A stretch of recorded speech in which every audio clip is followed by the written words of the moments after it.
मखदूमुल आलम हज़रत अलाउल हक बंडवी के चाहने वालों, अशरफुल औलिया के दीवानों, ताजुल औलिया के चाहने वालों, स्टेज पर बैठे मुक़द्दस उलमाए किराम व हुफ़्फ़ाज़े किराम, पर्दा नशीन माँ और बहनों, अस्सलामु अलैकुम व रहमतुल्लाहि व बरकातुहू। अल्हम्दुलिल्लाहि वहदा वस्सलातु अला मन ला नबिय्य बादा। फ़अऊज़ु बिल्लाहि मिनश शैतानिर रजीम। बिस्मिल्लाहिर रहमानिर रहीम। सुब्हानल्लज़ी अस्रा बिअब्दिही लैलन मिनल मस्जिदिल हराम इलल मस्जिदिल अक़सा। सदक़ल्लाहु मौलानल अलीयुल अज़ीम व सदक़ रसूलुहुन नबियुल अमीनुल मतीनुल करीम व नहनु अला ज़ालिका लमिनश शाहिदीन वश्शाकिरीन वल्हम्दुलिल्लाहि रब्बिल आलमीन। उठा लो हाथ में खंजर, जो होगा देखा जाएगा। उठा लो हाथ में खंजर, जो होगा देखा जाएगा। उड़ा दो डाकुओं का सर, जो होगा देखा जाएगा। या ईमान के लुटेरे मुराद है। इनको आला हजरत ने कहा था, सूना जंगल रात अंधेरी छाई बदली काली है, सोने वालों जागते रहियो चोरों की रखवाली है। आगे सुनिएगा। उठा लो हाथ में खंजर, जो होगा देखा जाएगा। उड़ा दो डाकुओं का सर, जो होगा देखा जाएगा। और खुदा अब भेज दे भारत में हसनैन के सदके अबाबील का लश्कर, जो होगा देखा जाएगा। सुभान अल्लाह। बहुत खुदा अब भेज दे भारत में हसनैन के सदके अबाबील का लश्कर, जो होगा देखा जाएगा। और उठा लो जामे इल्लल्लाह, जो होगा देखा जाएगा। उठा लो जामे इल्लल्लाह, जो होगा देखा जाएगा। पी लो पढ़ के बिस्मिल्लाह, जो होगा देखा जाएगा। उठा लो जामे इल्लल्लाह, जो होगा देखा जाएगा। पी लो पढ़ के बिस्मिल्लाह, जो होगा देखा जाएगा। और खुदा भेज दे, उठा लो जामे इल्लल्लाह, जो होगा देखा जाएगा। पी लो पढ़ के बिस्मिल्लाह, जो होगा देखा जाएगा। और कोई पूछे कि रोजे महशर जन्नत कौन बांटेगा, तो कह देना रसूलुल्लाह, जो होगा देखा जाएगा। तो कह देना रसूलुल्लाह, जो होगा देखा जाएगा। आइए हम और आप मिलकर सबसे पहले उस नबी की बारगाह में जिसने चांद की तरफ इशारा किया, चांद का कलीजा फट गया। जिसने दुआ फरमाई, डूबा हुआ सूरज पलट गया। जिसका हुक्म मिला तो पेड़ भी जमीन को चीरता हुआ हाजिर हो गया। जिसका हुक्म मिला तो अबू जहल की मुट्ठी में कंकड़ भी कलमा पढ़ने लगा। जिनकी बारगाह में हाजियुल हरमैन हम शबीह गौसे सकलैन सैयदना अली हुसैन अशरफी जीलानी कछो छवि कहते हैं कि मिसाले मुस्तफ़ा कोई पैगंबर हो नहीं सकता। सितारा लाख चमके मेहरे अनवर हो नहीं सकता। और कोई हो मुत्तकियो आलिमो जाहिद जमाने में, मगर आले मोहम्मद के बराबर हो नहीं सकता। जिनकी बारगाह में रईसुल मुहक्किकीन उम्दतुल मुफस्सिरीन शेखुल इस्लाम वल मुस्लिमीन अल्लामा सैयद मदनी अशरफी कछो छवि कहते हैं कि इधर नहीं है उधर नहीं है, नबी का जलवा किधर नहीं है, मगर जमाले नबी को देखे बशर की ऐसी नजर नहीं है। वफूर दीवानगी ये कैसी, ये शोर कैसा दरे नबी पर, वो वाकिफे राज़े दिल है अख्तर, तुझे ये शायद खबर नहीं है। जिनकी बारगाह में अपने वक्त के सूफी अल्लामा आसी गाजी पूरी कहते हैं कि न मेरे दिल न जिगर पर न दीदाए तर पर करम करे वो निशाने कदम तो पत्थर पर। आखिर वक्त है आसी चलो मदीने को निसार हो के मरूं तुरबते पैगंबर पर।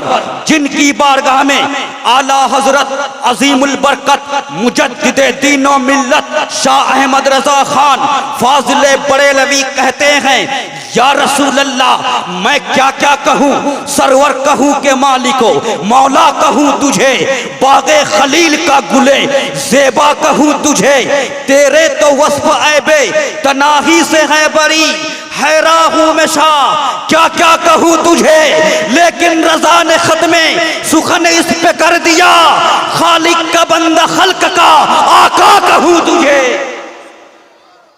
उसी आका की बारगाह में झूम झूम कर लौ लगा कर पढ़ें, अल्लाहुम्मा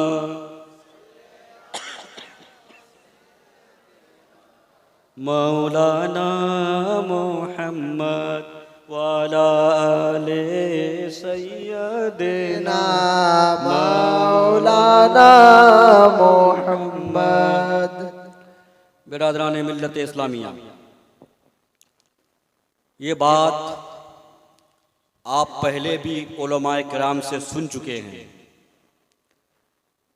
कि मेरे नबी का सबसे बड़ा मोजज़ा कुरान है, और जिस कुरान के बारे में खुद रब फरमाता है, लौ अंज़लना हाज़ल कुरआन अला जबलिल लरायतहु खाशिअम मुतसद्दिअम मिन खशियतिल्लाह, कि अगर मैं कुरान को पहाड़ पर उतारता तो पहाड़ टुकड़ा टुकड़ा हो जाता।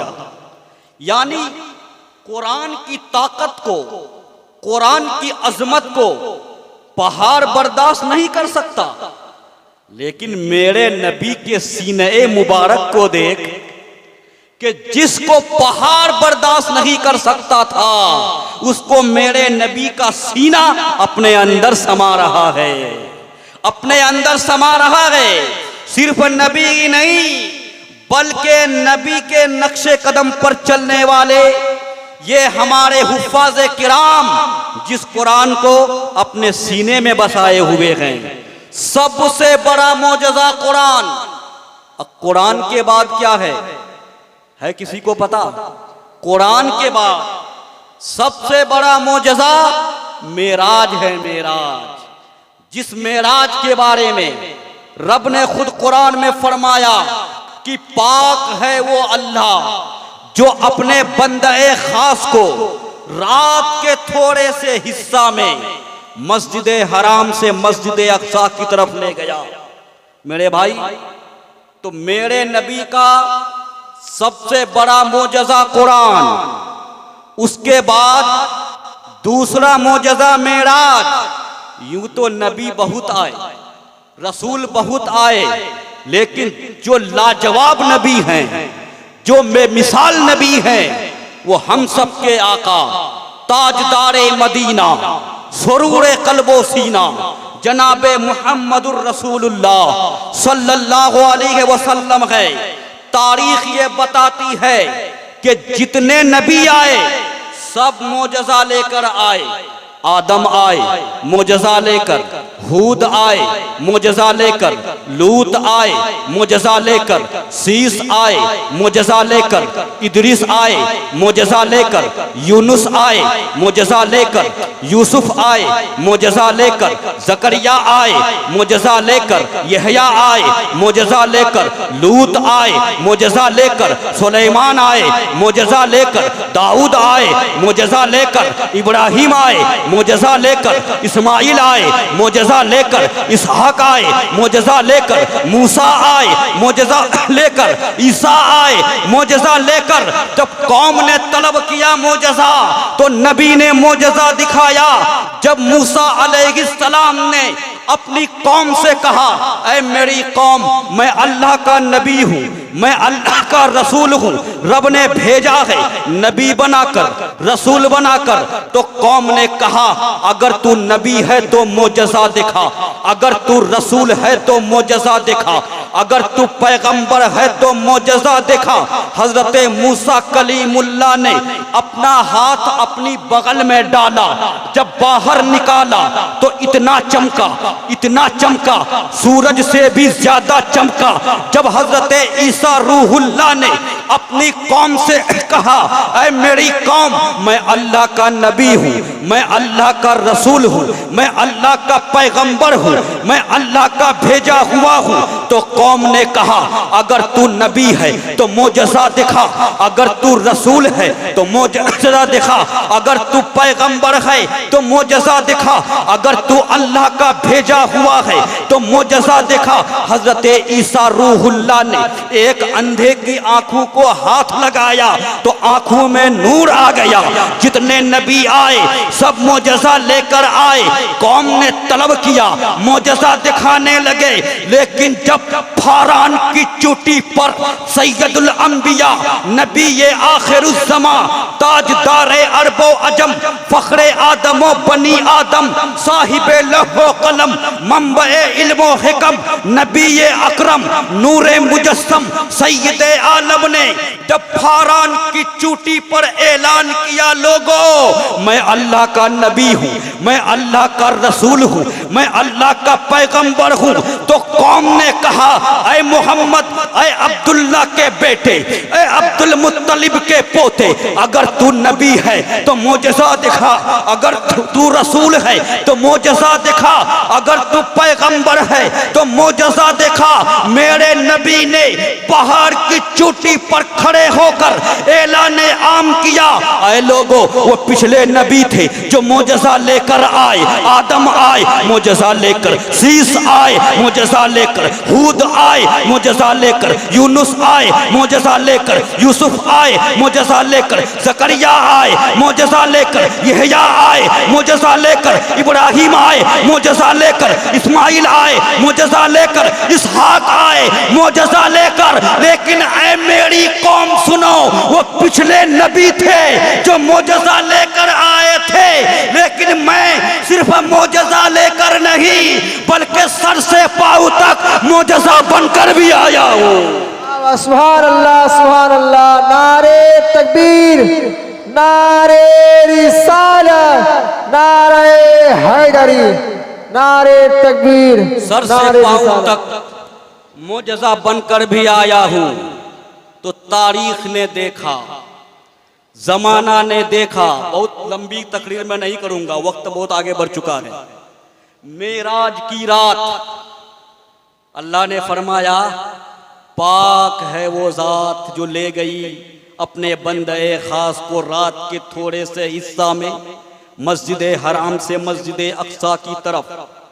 अच्छा, मेरे नबी हजरत उम्मे हानी के घर में उस वक्त आराम कर रहे थे, ये कहिए कि सो रहे थे।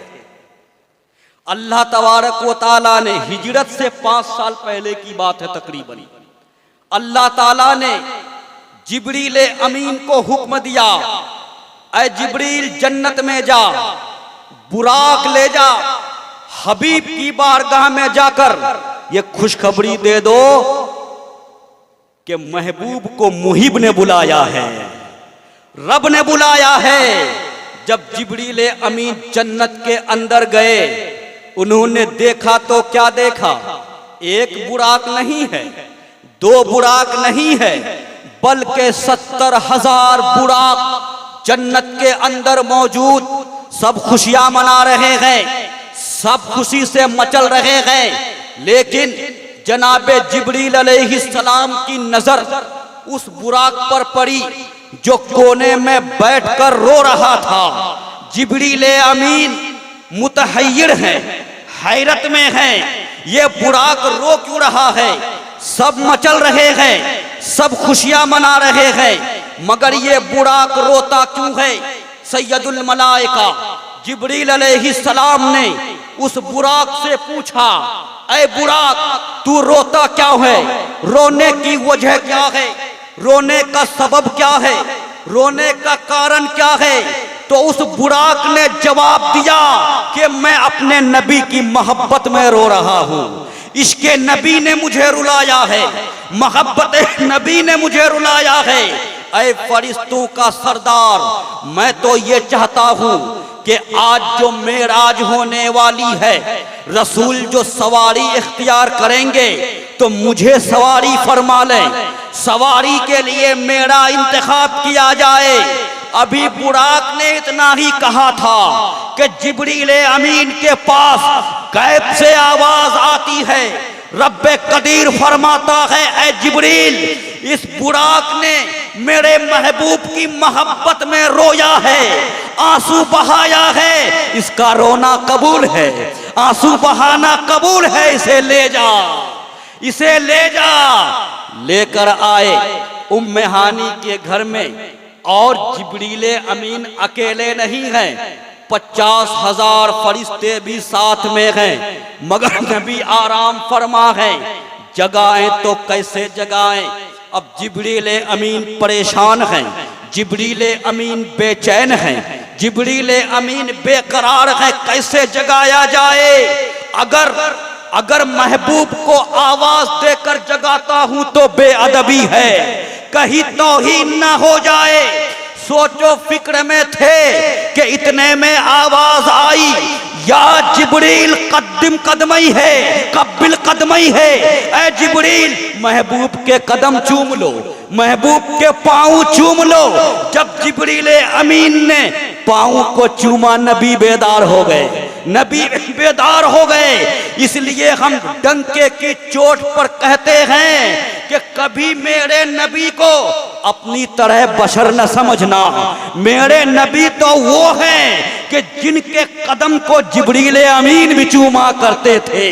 वो सैयदुल मलाइका, वो फरिश्तों का सरदार, जिनकी अजमत का कोई जवाब नहीं, जिनके मकाम का कोई जवाब नहीं, जिनकी शान का कोई जवाब नहीं, मगर मेरे नबी के कदम चूम रहे हैं, पांव चूम रहे हैं।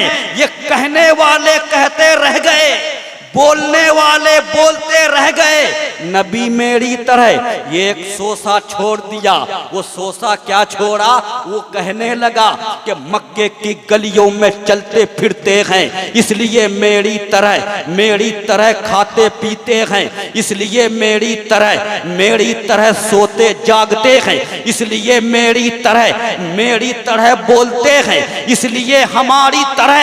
तो मैंने कहा, अरे नादानो, उस महबूब के सिर्फ खाने पीने को मत देखो, सिर्फ सोने जागने को मत देखो, सिर्फ चलने फिरने को मत देखो। अगर उस नबी को मक्के की गलियों में चलते फिरते देखते हो तो जिब्रील के पांव को चूमना भी देख लो। अगर उस नबी को खाते पीते देखते हो तो मक्के की धरती पर बैठकर चांद को तोड़ना भी देख लो। अगर उस नबी को मक्के की गलियों में चलते फिरते देखते हो तो कहकशां से गुजरते भी देख लो, सूरज को पलटवाते भी देख लो। ये भी देखो, वो भी देखो। जब तक तुम मेरे नबी के चलने फिरने को देखोगे, जब तक तुम मेरे नबी के सोने जागने को देखोगे, जब तक तुम मेरे नबी के चलने फिरने को देखोगे, तब तक उस नबी को खुदा नहीं कह सकते, क्योंकि खुदा चलता नहीं, खुदा बैठता नहीं, खुदा खाता नहीं, खुदा पीता नहीं। लेकिन जब उस नबी को कहकशां से गुजरते देखोगे, मक्के की धरती पर बैठकर चांद को तोड़ते देखोगे, सूरज को पलटवाते देखोगे, तो तुम उस नबी को खुदा से जुदा नहीं कह सकते। तो मेरे नबी ना तो खुदा हैं, न खुदा से जुदा हैं, लेकिन अपनी तरह बशर नहीं। इसलिए तो आज से कुछ साल पहले कछोछा की जमीन से शेखुल इस्लाम ने कहा था कि बशर के भेष में लाकल बशर की बात करो, अरे खैर चाहो तो खैरुल बशर की बात करो। सुभान अल्लाह, सुभान अल्लाह। बेशक खैर चाहो तो खैरुल बशर की बात करो। और मैं अजमत को बताता चलूं, जब नबी आगे बढ़े, रसूल की सवारी आगे बढ़ी, और मुख्तसर में वो सवारी, रास्ते में बीच में नमाज नफल भी हुई। रसूल की वो सवारी जब लाल रंग के टीला के पास पहुंची मेराज की रात, टीला मिट्टी की उभरी हुई चीज होती है, जो मिट्टी उभरी हुई होती है ऊंची करके कब्र की तरह से, वहां पर जब नबी पहुंचे तो मेरे नबी ने क्या देखा? हजरत मूसा अलैहिस्सलाम की कब्र है और उस कब्र के अंदर मेरे नबी ने देखा कि मूसा कलीमुल्लाह खड़े होकर नमाज पढ़ रहे हैं, खड़े होकर नमाज पढ़ रहे हैं। आज कुछ लोग कहते हैं कि नबी को पीठ के पीछे का इल्म नहीं है, दीवार के पीछे का इल्म नहीं है। मैं खुल्लम खुल्ला कहता हूं, ये कहने वाला कोई और नहीं, ये इस्माइल दहलवी है। और इस्माइल दहलवी कौन है? वहाबियों का आका, देवबंदियों का आका। आज भी अहले हदीस, देवबंदी, वहाबी इस्माइल दहलवी को अपना मुक्तदा समझते हैं, अपना इमाम मानते हैं। लेकिन इस्माइल दहलवी का अकीदा तो ये है, उसका नजरिया तो ये है कि नबी को पीठ के पीछे का इल्म नहीं है, दीवार के पीछे का इल्म नहीं है। मैं कहना चाहूंगा, अरे नादानो, अगर पीठ के पीछे का इल्म नहीं था, अगर दीवार के पीछे का इल्म नहीं था, तो नबी बुराक पर बैठे थे, बुराक पर सवार थे। मूसा कलीमुल्लाह को कब्र के अंदर कैसे देख लिया?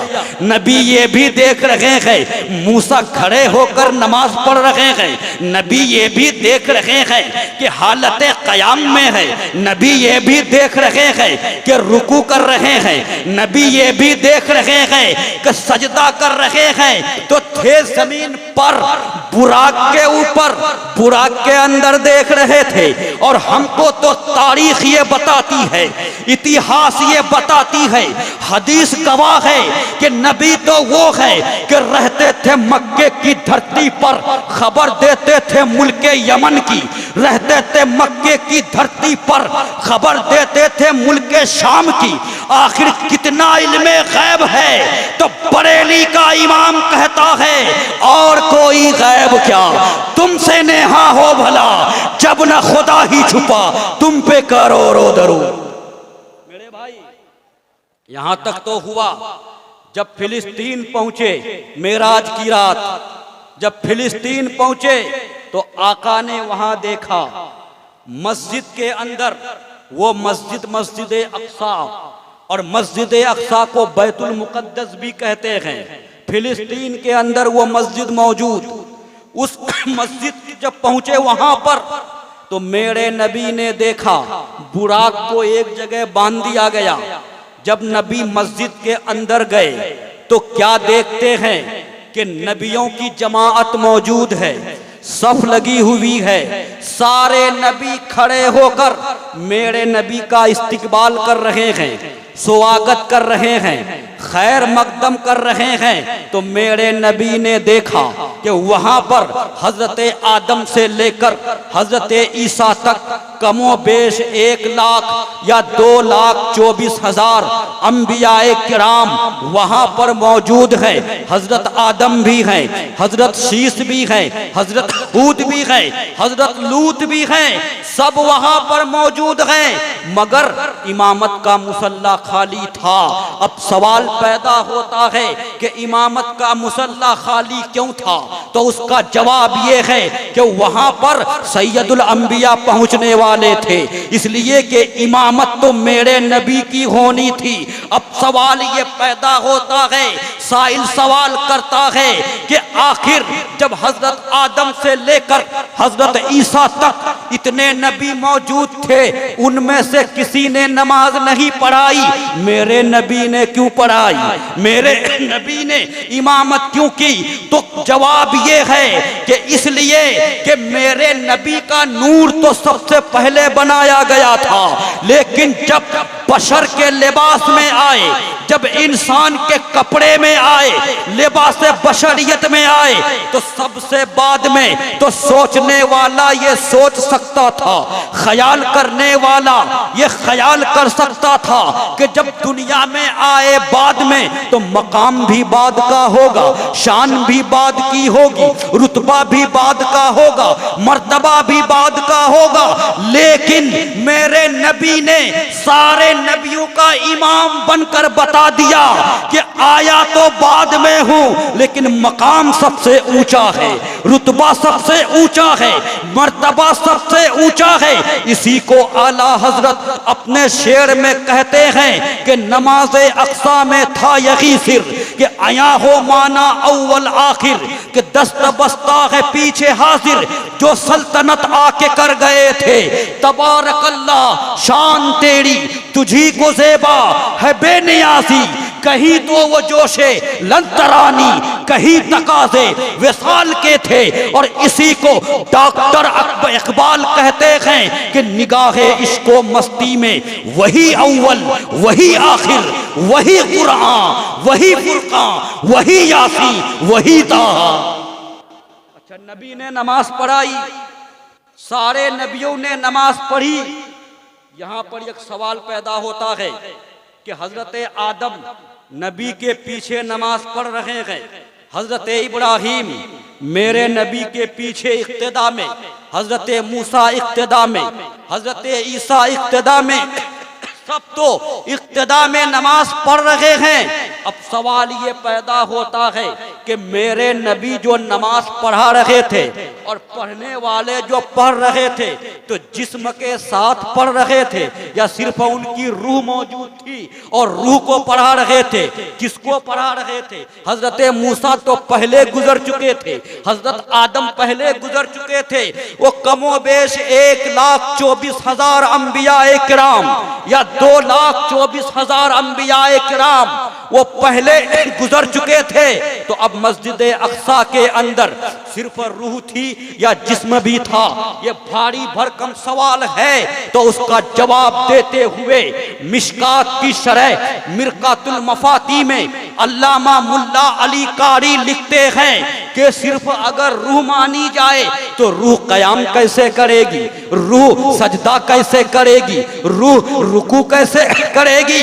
रूह की ये शान नहीं है, बल्कि सजदा तो वही करेगा कि जब जिस्म होगा रूह तो वही करेगा, जब जिस्म होगा रुकू वही करेगा, जो जिस्म होगा कयाम वही करेगा, जो जिस्म होगा। तो मुल्ला अली कारी लिखते हैं कि सिर्फ रूह नहीं थी बल्कि वो जिस्म भी मौजूद था। तो पता चला कि आदम थे उनका जिस्म भी था, शीश थे उनका जिस्म भी था, हूद थे उनका जिस्म भी था, लूत थे उनका जिस्म भी था, यूनुस थे उनका जिस्म भी था, यूसुफ थे उनका जिस्म भी था, जकरिया थे उनका जिस्म भी था, यहया थे उनका जिस्म भी था, मूसा थे उनका जिस्म भी था, ईसा थे उनका जिस्म भी था। तो अगर नबी के जिस्म को मिट्टी खा जाती तो मस्जिद अक्सा में जिस्म कैसे आ गया, कैसे आ गया? तो पता चला कि मेरे नबी तो मेरे नबी के अलावा जो भी नबी है किसी नबी के बदन को मिट्टी नहीं खा सकती, मिट्टी नहीं खा सकती। चाहे आदम हो, चाहे शीश हो, चाहे लूत हो, चाहे मूसा हो, चाहे ईसा हो। और एक हदीस में अबू दाऊद के अंदर मौजूद है, खुद मेरे नबी ने फरमाया फ़नबीयुल्लाह हय्युन हत्ता युरज़क़, जो अल्लाह का नबी होता है वो अल्लाह का नबी जिंदा है और जिंदा जिंदा होता है उनको जन्नत से रोजी दी जाती है। पता चला कि नबी के बदन को मिट्टी नहीं खा सकती, नबी जिंदा होता है। तो हमारा ये अकीदा है कि मेरे नबी जिंदा है, हमारा ये नजरिया है कि नबी के बदन को मिट्टी नहीं खा सकती। लेकिन हैरत है उस खबीस पर, हैरत है उस सरफिरे पर, उस इस्माइल दहलवी पर। दिल्ली की धरती पर बैठकर किताब लिखा और कह दिया कि नबी मरकर मिट्टी में मिल गए, माज़ अल्लाह। लेकिन मैं कहता हूं ऐ नादानो सुनो, अगर मिट्टी खा जाती तो मस्जिद अक्सा में मूसा कलीमुल्लाह का बदन नहीं रहता, आदम का बदन नहीं रहता, शीश का बदन नहीं रहता, लूत का बदन नहीं रहता। पता चला कि बदन मौजूद है तो नबी के बदन को मिट्टी नहीं खा सकती। इसलिए हमारा नजरिया बिल्कुल परफेक्ट है, बिल्कुल मजबूत है, बिल्कुल ठोस है। हमारा नजरिया यह है कि हम अहले सुनन का अकीदा है वल्लाह, वहाबी जहन्नम का कुंदा है वल्लाह। जो मुर्दा कहेगा वो मुर्दा है वल्लाह, तू जिंदा है वल्लाह, तू जिंदा है वल्लाह। मेरी चश्मे आलम से छुप जाने वाले, मेरी चश्मे आलम से छुप जाने वाले मेरे भाई, अगर मैं तफसीली गुफ्तगू करूं तो बात बढ़ती जाएगी। आप जो अभी पंडवा की सरजमीन पर हजरत मखदूमुल आलम अलाउल हक पंडवी के मज़ार पे जाते हैं, वहाँ पर हुजूर अशरफुल औलिया ने एक बहुत ही बेमिसाल और बड़ा इदारा कायम किया जहाँ मुफ्ती तक पढ़ाई होती है। नाम क्या है पता है? मखदूम अशरफ मिशन। उसी का एक शोबा चलता है, शोबा हिब्स सादुल्लापुर में, है कि नहीं? और एक यहाँ पर ये उन्हीं का फैज़ है, उन्हीं का करम है। वो कछोछा की सरजमीन से आकर उस वक्त उन्होंने इस्लाम को फ़रोग दिया और इस वक्त हुजूर ताजुल औलिया फ़रोग दे रहे हैं अपने ही वालिद बुजुर्गवार के नक्शे कदम पर चलते हुए। क्यों? ताकि इल्मे दीन से बच्चे आरास्ता हो जाएं। और इल्मे दीन का मकाम तो ये है कि अगर इसकी तफसीली गुफ्तगू की जाए तो बात बड़ी लंबी हो जाएगी। मैं मुख्तसर में ये बता दूं कि अगर एक जानवर को भी इल्म हो जाता है, एक जानवर को, तो वो भी अपनी कौम का सरदार बन जाता है। इंसान तो इंसान, जानवर को भी अगर इल्म आ जाए तो अपनी कौम का सरदार बन जाता है। आप कहेंगे इस पर दलील क्या है? तो मैं मुख्तसर में बता दूं। हजरत सुलेमान अलैहिस्सलाम, इसका जिक्र कुरान में भी है। हजरत सुलेमान अलैहिस्सलाम का लश्कर जब वादी नमल में पहुंचा तो ये एक चींटी, वो 9 मील की दूरी पर थी, 9 मील की दूरी पर। और 9 मील को जब आप हिसाब करेंगे किलोमीटर के हिसाब से तो गालिबन 14.5 किलोमीटर पड़ेगा। 14.5 किलोमीटर दूर से ये चींटी, जिसको आप कहते हैं चींटी, ये चींटी ने हजरत सुलेमान अलैहिस्सलाम के लश्कर को देख लिया। तो उस चींटी ने अपनी तमाम चींटियों से कहा, ऐ चींटियों, सुलेमान अलैहिस्सलाम का लश्कर आ रहा है, तुम सब अपनी अपनी बिलों में घुस जाओ, कहीं हजरत का लश्कर तुम्हें बेख्याली में, बेखबरी में कुचल न दे। अच्छा, चींटी ने जो ये बात कही तो हजरत सुलेमान अलैहिस्सलाम उस बात को 14.5 मील दूर से सुन रहे थे। 14.5 मील दूर से। कुरान में है कि हजरत सुलेमान अलैहिस्सलाम ने चींटी की ये बात सुनकर मुस्कुरा दिया, मुस्कुराया। यहां पर सवाल ये पैदा होता है कि चींटी के मुंह में जबान नहीं होती। ये जबान है, ये जबान आपके मुंह में अगर जबान ना हो तो आप बोल सकते हैं, बोल पाएंगे? किसी की जबान है, जबान काट ली जाए, वो आदमी बोल सकता है? नहीं बोल सकता है। तो चींटी के मुंह में जब जबान है ही नहीं तो चींटी बोलती कैसे? एक सवाल होता है। तो माहिरीन कहते हैं, अपनी किताबों में लिखते हैं कि चींटी के मुंह के करीब में 2 महीन से बाल होते हैं। जब दूसरी चींटी को कुछ कहना होता है तो अपने दोनों महीन बाल को आपस में रगड़ती है। उस रगड़ से जो आवाज पैदा होती है दूसरी चींटी समझ जाती है कि क्या कहना चाहती है। अब सोचकर बताइए, हजरत सुलेमान अलैहिस्सलाम 14 किलोमीटर की दूरी से चींटी की उस आवाज को सुन रहे थे। और ये सुलेमान कौन थे? हजरत सुलेमान अलैहिस्सलाम वो नबी थे जो मेराज की रात मस्जिद अक्सा में मेरे नबी के मुक्तदी बन के खड़े थे। तो जब मुक्तदी का ये आलम है तो इमाम का आलम क्या होगा? जब ये शान है खिदमतगारों की, सरकार का आलम क्या होगा?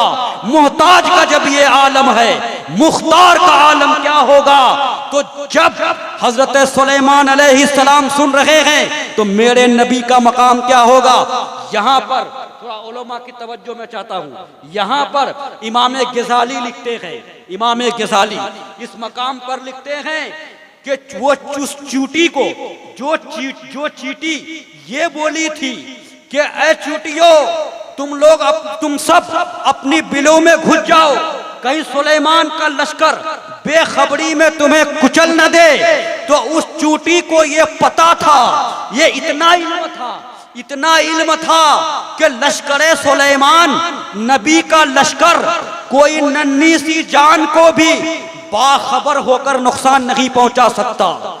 बेखबरी ही में ऐसा हो सकता है, लाइल्मी ही में ऐसा हो सकता है। तो चींटी को इतना इल्म था, इसलिए तो उसने ये कहा था कि बेखबरी में। तो इमाम ग़ज़ाली कहते हैं कि इसी इल्म ने उस चींटी को क़यामत तक आने वाली तमाम चींटियों की सरदार बना दिया, तमाम चींटियों की सरदार बन गई इसी इल्म ने। तो इल्म का ये मकाम है। और ये एक बात याद रखिए कि इल्म हासिल करके अगर आलिम अपनी कौम का सरदार बनता है तो वो आलिम गुस्ताख नहीं, आलिम आशिक होना चाहिए, आलिम आशिक। इसलिए कि वो चींटी आलिम आशिक थी, आलिम गुस्ताख नहीं। तो पता चला कि आलिम आशिक हो तो सरदार बन जाता है, आलिम गुस्ताख हो तो बेकार हो जाता है। यही वजह है कि सिद्दीक़ अकबर आलिम आशिक थे, सिद्दीक़ अकबर बने, आलिम आशिक बने तो फारूक आज़म, आलिम आशिक बने तो उस्मान गनी, आलिम आशिक बने तो मौला अली, आलिम आशिक बने इमाम हसन, आलिम आशिक बने इमाम हुसैन, आलिम आशिक बने इमाम आज़म, आलिम आशिक बने इमाम जाफर, आलिम आशिक मूसा काजिम, आलिम आशिक इमाम बाकिर, आलिम आशिक इमाम शाफी, आलिम आशिक अहमद बिन हम्बल, आलिम आशिक इमाम मालिक, आलिम आशिक इमाम हसन, आलिम आशिक इमाम ज़ियाद, आलिम आशिक इमाम यूसुफ, आलिम आशिक इमाम मोहम्मद, आलिम आशिक ज़करिया मुल्तानी, आलिम आशिक गौसे जीलानी, आलिम आशिक ख्वाजा अजमेरी, आलिम आशिक बाबा फरीद, आलिम आशिक कुतुबुद्दीन, आलिम आशिक निज़ामुद्दीन, आलिम आशिक आईने हिंद अखिये पाक, आलिम आशिक मखदूम सिमना, आलिम आशिक अलाउल हक, आलिम आशिक आला हजरत, आलिम आशिक मुहद्दिस आज़म, आलिम आशिक अशरफुल औलिया, आलिम आशिक ताजुल औलिया बन गए। आलिम आशिक थे, लेकिन दूसरी तरफ जब आलिम गुस्ताख बना तो इबलीस बन गया, आलिम गुस्ताख बना अबुल हिकम था, अबू जहल बन गया, आलिम गुस्ताख बना इब्ने ज़ियाद बना, आलिम गुस्ताख बना मुसैलमा कज़्ज़ाब बना, आलिम गुस्ताख बना इस्माइल दहलवी बना, आलिम गुस्ताख बना मोहम्मद बिन अब्दुल वहाब नजदी बना, आलिमे गुस्ताख बना रशीद अहमद गंगोही बना, आलिमे गुस्ताख बना खलील अहमद अम्बेडवी बना, आलिमे गुस्ताख बना सिद्दीक हसन भोपाली बना, आलिमे गुस्ताख बना अशरफ अली थानवी बना। तो पता चला कि सरकार से वाबस्ता जो इंसान नहीं है वो लाख करे कोशिश मुसलमान नहीं है। जिस दिल में नहीं इश्क शहन शाह मदीना, मुर्दा है वो दिल उसमें कोई जान नहीं है। मेरे भाई आलिम आशिक होना जरूरी है, यही वजह है आलिम आशिक बना तो कछोचा की सरजमीन पर भी दीन का काम किया और बंगाल की धरती पर आकर कर रहे हैं, और अभी तो बेटे कर रहे हैं, कल उनके वालिदे बुजुर्गवार कर रहे थे, जिनको दुनिया अशरफुल औलिया के नाम से जानती और पहचानती है। वो भी इतने बड़े आलिम थे, इतने बड़े आलिम थे कि मैं उनके इल्म की शान को बयान नहीं कर सकता कि कितने बड़े आलिम थे। बस आखिर में खिराज अकीदत पेश कर दूं मुख्तसर में कि अशरफुल औलिया आफताबे इल्म की तनवीर थी, अशरफुल औलिया लौहे दिल पर इश्क की तहरीर थे, अशरफुल औलिया फिक्रे रूमी जामी की तासीर थे, अशरफुल औलिया फिक्रो फन में नाइबे शब्बीर थे, अशरफुल औलिया अहले सुन्नत के सच्चे पासबान थे, अशरफुल औलिया हम असरों के कदरदान थे, अशरफुल औलिया असागिर के मेहरबानो साहिबान थे, अशरफुल औलिया कौम के दिलबर थे, अशरफुल औलिया दीन के रहबर थे, अशरफुल औलिया माहिरे नक्दो नजर थे, अशरफुल औलिया इल्म हुनर का बहता समंदर थे, अशरफुल औलिया ज़ुहद तकवा के ताबना गौहर थे, अशरफुल औलिया अहले सुन्नत का चमकता हीरा दमकता सूरज और महकता फूल थे। अरे अशरफुल औलिया माहिरे फिक़्ह वसूल थे। मेरे भाई टाइम शायद हो चुका है बहुत ज्यादा, मैं अपनी बात को यहीं पर खत्म कर रहा हूं। अगर बोलने में कोई खता हो गई हो तो मैं भी पढ़ता हूं, आप भी मेरे साथ में पढ़ें। अस्तगफिरुल्लाह रब्बी मिन कुल्लि ज़ंबिन व अतूबु इलैह, ला इलाहा इल्लल्लाह मुहम्मदुर रसूलुल्लाह सल्लल्लाहु तआला अलैहि वसल्लम।